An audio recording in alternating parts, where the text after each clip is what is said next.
5h14 du matin, les radars de l'usine de missiles Progress ont clignoté. Une simple petite anomalie, tu parles. Le genre d'anomalie qui te fait regretter de t'être levé, / un cauchemar absolu. 43 drones ukrainiens UJ-22 déboulés de l'ouest, comme un essaim de moustiques enragés. Ces coucous volants n'avaient rien de furtif, / 0 point en discrétion dans leur arbre de compétences. Du matériel low cost / rasant les pâquerettes. Taillé exprès pour briller sur les radars comme une boule à facettes / l'objectif, prendre l'aggro de toute la carte.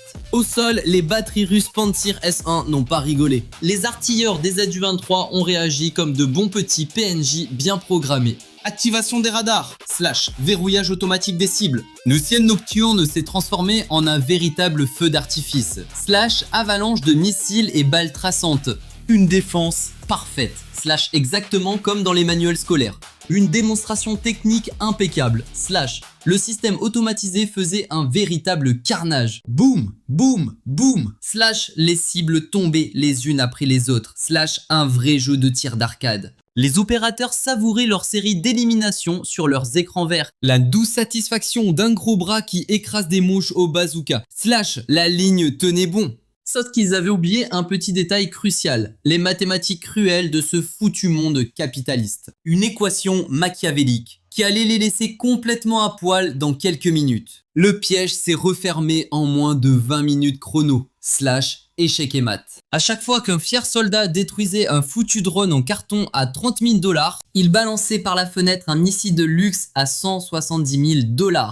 / oups, la facture pique. Les chargeurs se vidaient à une vitesse folle / pire que mon compte en banque un jour de solde. Une hémorragie totale / la barre de mana défensive tombait dangereusement proche de zéro. Tout ça pour exploser de la chair à canon littéralement jetable. Quel gâchis monumental. Parce que spoiler alerte / on ne recharge pas un lance-missile comme un simple pistolet à eau. Surtout pas avec une horde de kamikazes qui te harcèlent sans la moindre pause. Les énormes grues de rechargement sont lentes / monstrueusement lentes. Et si tu coupes le radar pour recharger / bouclier désactivé, c'est le game over immédiat. Les commandants ont soudainement transpiré à grosses gouttes. Le dilemme tactique de l'enfer s'imposait à eux. Il fallait choisir en direct qui méritait de mourir sous leur tir et qui allait avoir le droit de passer tranquillement la frontière. / la loterie du désespoir. Le pire cauchemar de n'importe quel stratège venait de prendre vie / un bug dans la matrice militaire. Le vrai génie du plan / ces drones n'avaient même pas besoin de toucher l'usine, ni de remporter la moindre bataille épique. Que dalle! Leur seule mission était de vider les réserves de l'ennemi / le harcèlement ultime jusqu'à épuisement total. Siphonner les munitions bien plus vite que la logistique ne pouvait suivre / un troll de niveau divin. Quand les rampes de lancement autour de Tambov ont poussé leur dernier soupir / à sec / complètement à sec, la vraie menace est entrée en scène / les drones lourds à 96 Liuti / les vrais boss de fin. Ces gros bébés avaient été lancés des heures auparavant, depuis les sombres profondeurs du territoire ukrainien. Sans faire de bruit, une synchronisation tellement parfaite / qu'elle ferait pleurer un horloger. Arrivant pile au moment où les Russes venaient de griller leur toute dernière cartouche. Quelle coïncidence tragique. Ces monstres transportaient 75 kg d'explosifs purs / ce n'était plus une petite blague. De quoi transformer l'équipement de pointe de cette usine / en un vulgaire tas de ferraille fumante. Les opérateurs russes, eux, ils ne pouvaient plus que regarder, simples spectateurs de la catastrophe imminente. Plus un seul intercepteur en stock. Nos défenseurs en sueur spammaient le bouton de recharge, priant pour que la livraison express arrive enfin. C'était la panique totale devant les écrans radars. Des drones mortels venaient de percer la défense extérieure, se baladant comme s'ils étaient au supermarché. Mais juste au moment où ces gros moustiques kamikazes / s'apprêtaient à plonger pour le grand boom final, un bug monumental digne de la matrice / a soudainement frappé tous les moniteurs de contrôle. Les assaillants volants ont complètement perdu la boule / ils déviaient de leur route comme s'ils avaient abusé de la boisson. Au lieu de viser notre précieuse usine / ils ont fait un virage ridicule à l'opposé de la cible. Un par un, ces féroces prédateurs du ciel / ont décidé d'embrasser le sol la tête la première, pour finir par s'écraser lamentablement / dans un champ de patates totalement vide / à des kilomètres de leur objectif. Et le plus drôle dans l'histoire, personne n'avait tiré la moindre petite cartouche. Un bouclier magique totalement invisible Slash venait de sauver notre complexe industriel de la ruine. Son petit nom héroïque, Slash. Le fameux système de guerre électronique R330 JTEL. En gros, le brouilleur de réseau Slash le plus abusé de toute l'histoire de la technologie. Ce monstre de technologie était greffé Slash sur le dos d'un énorme camion militaire Oural. Bien planqué dans les buissons à quelques kilomètres de là, Slash, il jouait les campeurs furtifs depuis son petit bois. Depuis les aurores, ce gros joujou hurlait Slash sur absolument toutes les ondes radio possibles. Créant une soupe électromagnétique si indigeste Slash que n'importe quel signal de navigation y perdrait instantanément le nord. Dès qu'un drone mettait un malheureux orteil dans cette bulle, bam! Aussi aveugle qu'une taupe sans lunettes. Notre brave Zittel s'amusait donc à projeter Slash une énorme bulle de protection anti-intrus. Avec un rayon ridicule de 30 km Slash tout autour de notre chère usine. Il balançait tellement de bruit sur les ondes locales Slash qu'il noyait complètement les pauvres petits signaux qui tentaient désespérément de descendre des fameux satellites Slash GPS, GLONASS et Galileo, qui, rappelons-le, se prélassent à 20 000 km Slash au-dessus de nos têtes en orbite.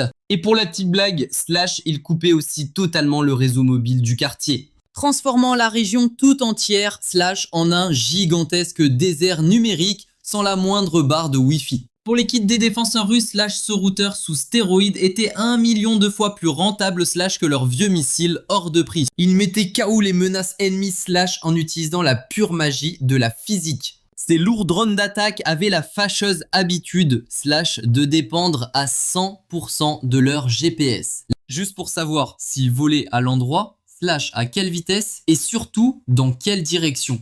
Du coup, les voilà comme des idiots dans le noir total, Slash perdus sans leur application de navigation préférée. Leur petit cerveau électronique pleurait à chaudes larmes, Slash, suppliant le ciel pour approcher une misérable barre de réseau. Mais ils ne recevaient en retour Slash que des coordonnées complètement poubelles. Tout ça à cause du troll absolu Slash qu'était ce brouilleur électronique russe. Ces fausses instructions forçaient leurs ailerons Slash à faire des pirouettes et des zigzags totalement ridicules, les transformant en pigeons complètement ivres Slash errant sans aucun but à travers les nuages, jusqu'à ce que leur moteur crie finalement famine Slash en vidant leur dernière goutte de carburant. Ou bien jusqu'à ce qu'ils fassent un câlin beaucoup trop violent Slash au sol complètement gelé en contrebas. Pendant ce temps, nos opérateurs Dick en guerre électronique Slash savouraient le spectacle depuis leur camion caché. Ils admiraient le score parfait de leur pare-feu magique Slash s'affichant en direct sur leurs jolis écrans de contrôle, prouvant au monde entier que le spamming d'ondes massives Slash était de loin la stratégie la plus cheatée du jeu. Surtout face à ces armes soi-disant ultra modernes qui ne savent plus rien faire sans tenir la main de leur maman satellite. Mais attention, la phase de tutoriel était terminée. Bahrop, ce bouclier invisible, allait devoir affronter un boss caché d'un tout autre niveau. Une menace insolente qui se moquait royalement d'utiliser les étoiles pour s'orienter. L'ambiance plutôt fun a disparu d'un seul coup. Le niveau de difficulté venait de basculer en mode cauchemar. Quand une troisième vague de drones autonomes non identifiés Slash a décidé de s'inviter sans aucune politesse, pénétrant tout droit dans la fameuse bulle brouilleuse de 30 km, juste au-dessus de la précieuse usine de missiles. À l'intérieur de leur camion de commandement, les techniciens vus transpiraient à grosses gouttes, les yeux écarquillés de terreur devant leurs écrans de contrôle. Ils avaient beau vérifier et revérifier, leur brouilleur crachait le maximum de leur puissance. Absolument toutes les fréquences étaient saturées, du satellite au réseau mobile, un vrai blackout. L'espace aérien était noyé sous un mur de bruit numérique totalement impénétrable. Sur le papier, le plan était parfait. Mais voilà le hic. Les radars affichaient de nouvelles cibles avec une insolence rare. Ces petits malins volaient en ligne droite sans la moindre hésitation. Aucune dérive due au vent à l'horizon, zéro perte d'altitude et surtout, ils ne s'écrasaient pas bêtement dans les champs de patates comme c'était prévu. La raison de cette dinguerie, ces engins embarquaient le système Skynode S. Un ordinateur de vol totalement cheaté et 100% autonome qui se moquaient royalement de leur petite bière invisible des ondes électromagnétiques. Au lieu de pleurnicher en cherchant un faible signal de localisation venu de l'espace, ces drones baissaient simplement les yeux pour regarder le paysage défiler sous leurs pieds. Grâce à un algorithme de reconnaissance visuelle et des capteurs de mouvement ultra sensibles, couplés à une simple caméra optique braquée vers le sol. Cette petite caméra filmait le terrain en direct, comme un touriste en plein vol. Et elle trichait, elle comparait ces images avec une gigantesque carte satellite ultra détaillée, bien au chaud dans sa mémoire. En faisant un petit calcul mathématique rapide avec les repères physiques, les croisements de route et les montagnes qui glissaient en silence sous leurs ailes, et en les comparant avec leurs précieuses bases de données internes. Ces génies de métal savaient exactement où ils étaient sans avoir besoin du moindre texto du monde extérieur. Et puisque ce fameux système Skynode vivait sa meilleure vie en ignorant totalement la guerre des ondes et qu'il était immunisé contre les brouillages, cet énorme dôme d'interférence généré par le camion russe à 1 million de dollars venait d'être rétrogradé au rang de simple presse-papier. C'est à cet instant précis que les opérateurs russes, en suivant frénétiquement ces drones kamikazes, ont remarqué un détail mathématique qui faisait froid dans le dos. Les petits points clignotants sur l'écran ne se dirigeaient pas du tout vers les structures industrielles. Non, l'usine de missiles n'intéressait absolument personne. Leur trajectoire convergeait avec une précision diabolique, droit vers la forêt où se cachait le camion de brouillage. Oui, il venait pour eux. En une fraction de seconde, le chasseur était devenu la proie. Un retournement de situation magistral. L'état-major s'est pris une énorme claque de réalité en comprenant la supercherie. Ils avaient eux-mêmes creusé leur propre tombe. Toute cette matinée de combat acharné, cette première vague de 43 drones jetables envoyés au casse-pipe. Cette panique ridicule qui leur a fait vider toutes les munitions de leur système anti-aérien et l'arrivée des drones lourds, tout ça n'était qu'une vulgaire farce. Une gigantesque diversion chorégraphiée à la perfection. L'usine de missiles n'avait jamais été la véritable cible de cette attaque matinale, c'était un vulgaire appât. Le véritable coup de génie des attaquants était de forcer les défenses ennemies à tout cramer dans un faux combat épique, pour vider intégralement les réserves de missiles intercepteurs, et laisser ce précieux camion de guerre électronique complètement à poil face à une frappe chirurgicale autonome, avec les batteries anti-aériennes totalement à sec, et l'artillerie mobile garée à l'autre bout de la carte pour intercepter une menace fantôme. L'équipage de brouillage n'avait plus qu'à prier échec et mat. Pile poil à 6h58 du matin, le réveil a été brutal. Un charmant petit drone lourd de 75 kg d'explosifs a fait un gros câlin au camion Oural. Surprise, explosion immédiate à l'impact. Le véhicule a été pulvérisé dans un feu d'artifice de métal fondu. Et hop, le dôme de brouillage de 30 km a fait psiout. Dès l'instant où ce gros jouet électronique s'est évaporé dans une boule de feu digne d'un film d'action, la terrible couverture de suppression électromagnétique qui étouffait toute la région a totalement disparu. Poubelle la couverture! Dans un rayon parfait de 30 km, les pauvres antennes relais paralysées depuis l'aube ont soudainement ressuscité pour capter le réseau régional. Alléluia! Sur les panneaux de contrôle militaire et civil, les petites lumières sont passées du rouge au vert d'un seul coup. Magique, non? Le signal satellite et le réseau mobile sont revenus en force partout, le bonheur absolu. Mais attention, la touche finale de ce plan machiavélique cachait une surprise bien plus vicieuse et infiniment plus destructrice. La véritable cible de cette attaque aérienne grand spectacle, ce n'était absolument pas cette immense usine de missiles Progress, trop cliché. Et ce n'était pas non plus le tas de ferraille fumant du camion, raté. Retour en arrière, des semaines plus tôt, un petit bijou de bricolage mortel, une bombe artisanale, avait été délicatement enfouie tout au fond, sous les cailloux d'une voie ferrée stratégique, juste à l'ouest de l'usine. Ce colis mystère, un bête téléphone portable acheté en supermarché, relié avec amour à un détonateur militaire de haute volée. Il attendait sagement dans la terre, prêt à exploser au premier coup de fil. Dring dring, boum! Et cette section de rail en acier trempé n'avait pas été choisie au hasard par nos stratèges ukrainiens à l'esprit tordu. Oh que non. C'était le goulot d'étranglement logistique par excellence. Une voie unique ultra critique, le cauchemar absolu des embouteillages qui servait à balancer tout l'équipement lourd et les caisses géantes de munitions. Sans oublier le carburant pour avion, direction le front sud et la Crimée. Un vrai buffet à volonté.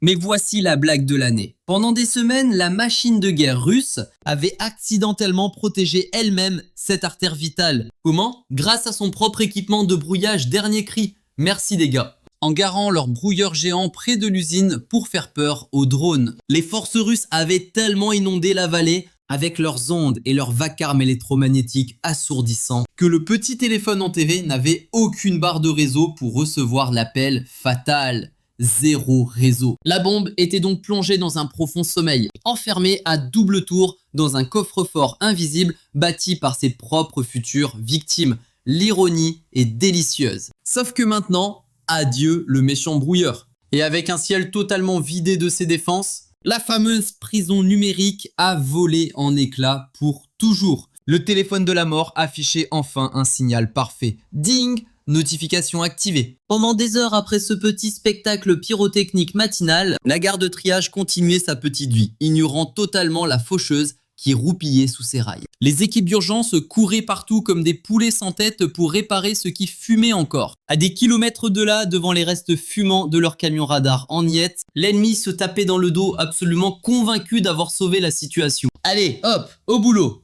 Le trafic ferroviaire avait repris son petit train-train quotidien. Bercé par une illusion de sécurité totale, c'était presque touchant de naïveté. À 15h34 tapante, les vibrations infernales d'une monstrueuse locomotive diesel commencèrent à masser gentiment le sol gelé. Un titan d'acier traînant 16 énormes wagons bourrés à craquer, de milliers de litres d'un carburant d'aviation tellement instable qu'il ne demandait qu'à faire la fête. Le convoi fonçait tout droit vers les coordonnées exactes du petit cadeau enfoui sous terre, emportant avec lui des milliers de tonnes d'énergie cinétique. Un vrai boulet de démolition. Tchou-tchou, les lourdes roues en acier grinçaient joyeusement sur les rails, écrasant le gravier pile au-dessus de la surprise silencieuse, planquée là depuis des semaines. Et hop, le train s'avança en plein cœur de la zone de la mort, totalement aveugle au piège géant qui venait tout juste d'être déverrouillé, et ça, grâce au petit nettoyage aérien de la matinée. Merci les gars. À cet instant précis, à des centaines de kilomètres de là, bien au chaud dans un bunker, les opérateurs ukrainiens se préparèrent à cliquer sur le bouton magique. Le mécanisme caché sous la voie, d'une simplicité à faire pleurer de rire un ingénieur. Mais il avait cruellement besoin d'un réseau mobile fonctionnel pour opérer sa magie. Et oui, c'était un banal smartphone de Monsieur Tout-le-Monde, sauf que le petit courant, censé le faire vibrer, avait été branché directement sur un détonateur militaire. Oups! Un signal réseau partit en trombe sur la ligne de communication toute neuve, rebondissant comme un ninja d'une antenne relais à une autre, jusqu'à atteindre le fameux téléphone enterré. Allô, c'est la faucheuse! Pendant des semaines, le brouilleur russe avait joué les troubles faits sur cette fréquence, plongeant ce pauvre petit déclencheur dans un ennui numérique total. Mais maintenant que la voie était libre, le signal traversa la Terre sans même frapper à la porte. L'écran s'alluma en silence dans la Terre sombre. Appel entrant. Connexion établie avec succès, 5 barres de réseau. Le processeur dit dring et le circuit électrique claqua comme un piège à nous. Au lieu de chatouiller le sol avec une vibration, le téléphone cracha un pic de tension mortelle. Une décharge fulgurante le long des fils de cuivre, droit dans les composés chimiques ultra sensibles du détonateur qui n'attendait que ça pour exploser de joie. Badaboum! L'explosion souterraine transforma la poudre en une bulle géante de gaz surchauffé, tranchant les énormes rails d'acier comme de vulgaires spaghettis trop cuits.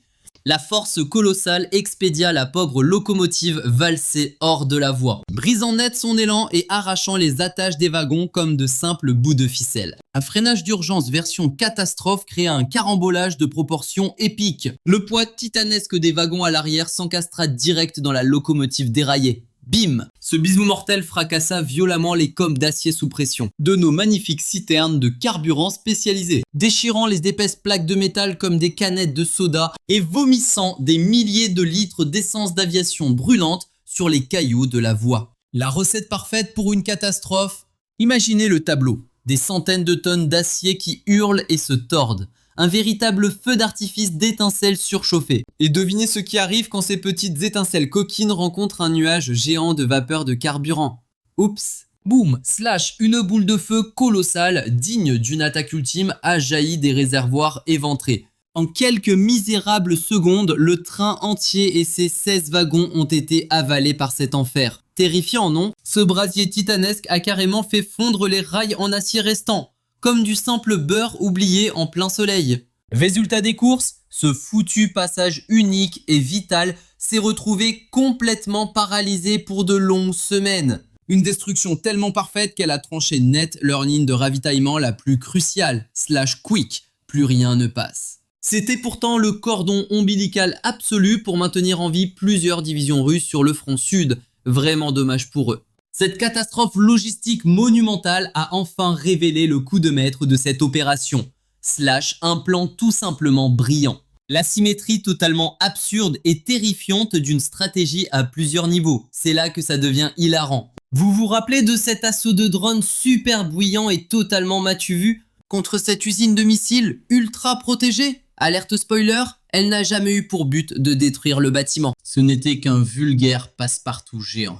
Un outil de crochetage brandi à une échelle stratégique complètement délirante. Chaque lancement de drone à 2 balles, chaque trajectoire de vol calculée au millimètre près. Et chaque foutu missile hors de prix que l'ennemi a intercepté en paniquant. Tout ce grand spectacle était calibré avec une précision diabolique pour atteindre un seul et unique but. L'objectif, / forcer ces idiots à déplacer un simple petit véhicule de brouillage électronique hors de l'échiquier. Toute cette longue matinée de combat aérien spectaculaire qui a coûté des millions aux méchants n'était qu'une mise en scène farfelue pour récupérer une misérable petite barre de réseau mobile. La blague. Et cette toute petite fenêtre de connexion miraculeusement retrouvée a finalement permis à un téléphone jetable à 10 balles de réduire en cendres un réseau logistique militaire tout entier, ne laissant absolument rien d'autre que des poussières et des larmes / échec et mat les gars.